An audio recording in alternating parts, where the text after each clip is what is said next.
Dövlət tabeliyində olan müəssisələrdə sanitariya və gigiyena tələblərinə dair yoxlamalar necə həyata keçirilir?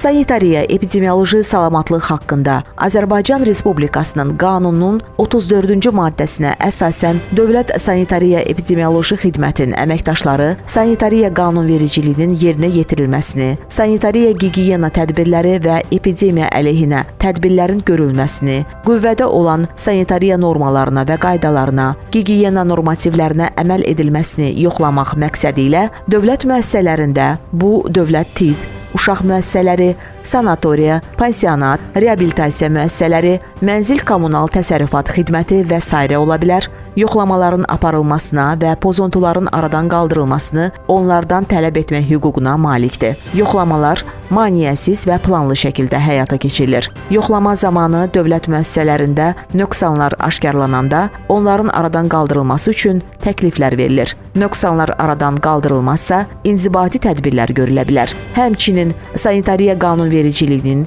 sanitariya normalarının və qaydalarının, gigiyena normativlərinin pozulması faktları barədə materiallara baxılması üçün vəzifəli şəxslər və vətəndaşlar Dövlət Sanitariya Epidemioloji Xidmət İdarəsinə çağırıla bilər. Zəruri hallarda elmi müəssisə və təşkilatlarda, laboratoriyalarda, ali məktəblərdə, digər müəssisələrdə xüsusi ekspertizalar və məsləhətləşmələr keçirilir.